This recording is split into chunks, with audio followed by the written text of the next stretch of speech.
Everyone and welcome to our post-match press conference. Congratulations to the UST Golden Spikers for winning over the FU Tamaraws in straight sets. The UST Golden Spikers forced a rubber match on Wednesday. We have Coach Ojimamon, G-Boy De Vega, Josh Ibanez, and Sherwin Wandal. Hi Coach, good afternoon. Congratulations for this victory.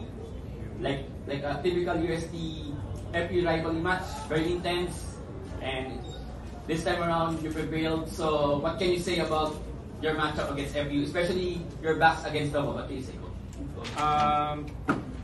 During the huddle prior to the match, in-emphasize ko sa mga player to put some pressure on them na do or die kami etong match na to. We lose, that's it. Bakasyon na. Pero if they want to at least realize their goals, they have to give it their all para we get to live another day. So, meron pa kaming game 2. Kaya, good job naman kasi nasunod yung game plan, execution. Hindi perfect pero they tried, so I'm very happy. Thank you, Coach. Josh, you have 15 of 37 attacks, 1 block, 13 excellent receptions, and 6 digs. So, yun nga, may 1 game pa kayo para makabalik sa finals. So, ano yung mindset nyo ngayon? Especially, at least, nakaisa kayo sa FP natin. Ayun po, sobrang sobrang saya namin ngayon kasi nanalo kami sa sa unang game ng Vice League nila. And ayun nga po, hindi pa tapos. Kailangan pa namin sa talo ng Elite. So, ayun, kung ano yung mga ginawa namin ngayon, kung ano yung mga nakita namin strength and access sa team lang namin, kung ano yung mga lakas namin, yung mga i-improve siguro nakikita yun ng mga coaches. And of course, yung mga kung saan kami malakas na aspect, dun mas papalakasin namin yun para mas maging handa kami sa next year. Thank you. To Sherwin, you had 14 of 24 attacks. So, what can you say na ito, ano yung bago na laro, ano yung niisip nyo para makalaro pa kayo ng isa pang game? Siguro po, as a team po, pare-pares lang po kami ng goal, which is maglaro po ng final. So siguro po, ayun yung dala namin dito sa game na to para mapanalo po yung game namin kanina. Thank you. G-Boy, you had 9 points and 1 service ace. So, 10 po. 9 attacks and 1 service ace. So, what can you say? What can you say about your team's performance today, especially you're facing baka magbakasyon kayo. So, what can you say? Bago po kasi pumunta dito, yung mindset ko po alam ko mag-vacation.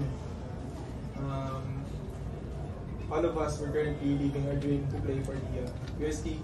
Siyempre, yung makabalik po sa finals yung naming goal.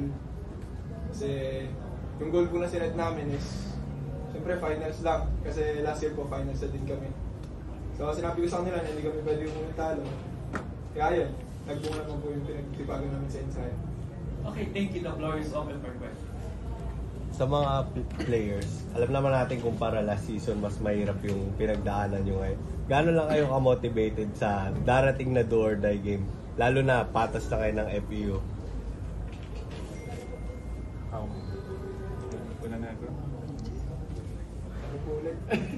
Gaano lang kayo ka-motivated after all nung pinagdaanan nyo this season? Lalo na do or die na, tas patas na rin kayo ng FEU sa next game. Ayun po, mas motivated kami this time. Siyempre nakakakuha na lahat ng kumpiyansa. And ayun, malabas lang namin yung totoong galaw namin. Mas makapag-perform kami ng maayos, mas madali namin makukuha yung goal namin. Ayun nga po, may mga, hindi kami naasahan nangyari nung elimination round. And ang inisip na namin is, hindi naman yun actually nag-matter talaga. Once nakapasok ka ng Final Four, yun yung pinaka-importante laro. Kasi yun yung mabigyan ng tickets sa finals. So ayun nga po, parang sobrang motivated kami ngayon, lalo na natalo namin sila yung straight sets. Nakaas kumpiyansa namin, pero hindi namin yun siya gawin na parang, alam mo yung i-underestimate sila. Kasi isipin pa din namin, may pressure pa din dapat sa amin na kailangan nyo naman manalo ulit. Ako po, same as with my teammates lang po, na parang mas motivated po kami ngayon since nanalo kami ng straight set po. Pero same pa rin naman po kami ng yung goal namin, which is nung every training, mag-work hard pa rin po kami para mapanalo pa rin yung second game. For the players din, so may pressure entering this game, may pressure pa din entering next game.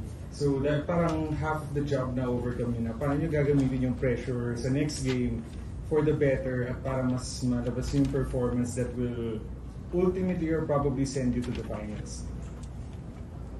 Ayun nga po, sabi ni Coach kanina, parang inaano nila sa amin na dapat kailangan may pressure kasi yung pressure will give us the drive para manalo. Kasi pag walang pressure, parang sobrang relax namin, sobrang ganun. So mas mabuting, kahit ini-instill nila na sobrang pinaka-importante yung game to. So ayun, at least binigyan nila kami ng drive na alam mo yung willingness and eagerness naman namin.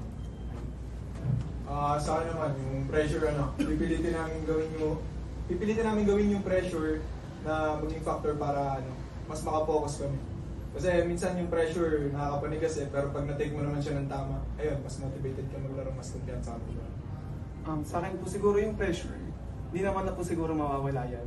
Siguro yung lang namin yung pressure, mas maano lang siya, mas magandang way namin gagamitin yung pressure na magpupursige kami, mag-double time kami every training po. For Josh, nung last yung game versus FU, kita nga very emotional ka nung match after the match yung talo niyo. How does it feel ngayon na natalo niyo yung FU on the biggest stage? And then, ngayon na parang you didn't have to do so much na may katulong ka na si Sherwin sa si G-Boy na talaga nag-produce in this game?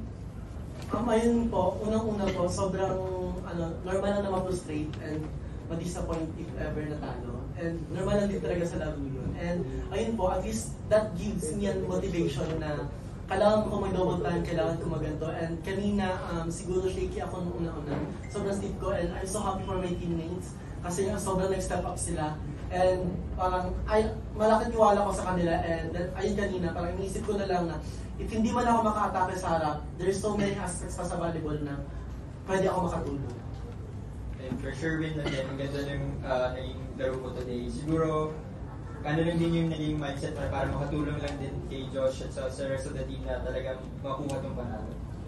Siguro po, kasi kami, nakalock-in po. So parang, na pag-usapan namin na parang, napag-usapan po namin tuwing bago matulog na hindi kami pwedeng na hindi lalarungan ng finals. Hindi namin makuha yung championship ngayon. Lalo na mas intact yung team namin ngayon po. Kay G-Boy, ikaw yung pinuntahan ng team ng dulo. 3 points mo nga doon mo nalagay nung tabla-tabla kayo na FU sa dulo. Ano lang yung mindset mo nung mga panon? Alam po, nakinig lang ako sa instruction ng coaches ko na magtiwala sa follow, sa cover. Siyempre, pag tumasa akin yung bola, baga hindi naman siguradong patay. Pero binibigyan nila ako ng kumpiyansa kasi alam ko nandun sila sa likod, sa baba, na kapag ka-na-block ako, hindi agad siya patay. Yun yung naging problema namin sa mga past games namin. Kukulang kami sa pag-uusap. This time, ngayon, pag alam ko papalo ako, alam ko nasa likod ko sila. Lagi sila nandun para mo. For Josh and Sherwin, did your inclusion in the lineup sa national team play a major role sa morale and performance niya for today's game? Sa totoo po, hindi pa po namin yun iniisip. We're focusing more ngayon sa namin kasi nga I'm twice to beat ang FPU. So, there's a time for that pa po. And ayun po, focus mo muna kami sa kung ano meron kami ngayon. Coach? Yes. Yung sa sinabi nga po ni Josh na yung national team namin po, hindi po kami doon nakafocus na mas nag-focus kami ngayon sa UAP kasi mas patapos na kami, so parang mas bibigay muna namin yung attention namin. Coach, we have a gate attendance ng 4,505. Okay. So, ano man Simon na ito, is it big factor ba yung malaking UST community crowd na nanood sa inyo today? Ako, I grew up sa UAAP, tumanda na rin sa UAAP. Kasi ang volleyball rivalries between FEU and UST talaga. Circa Senta. Huwag natin pag-usapan na. Player pa lang ako, UST FEU talaga yan. Then, maraming following yan, rivalry na rin yan. It's natinda yung Lasal FEU na babae. Hindi ganun ka, Pero, pag naglaro yung dalawa, expect na maganda yung volleyball match na mapapanood. That's why, nakakatuwa, diba? Sea of yellows and green. Kaya, good promotion for men's volleyball. Congratulations, Coach! On the B-Boy! See you Wednesday.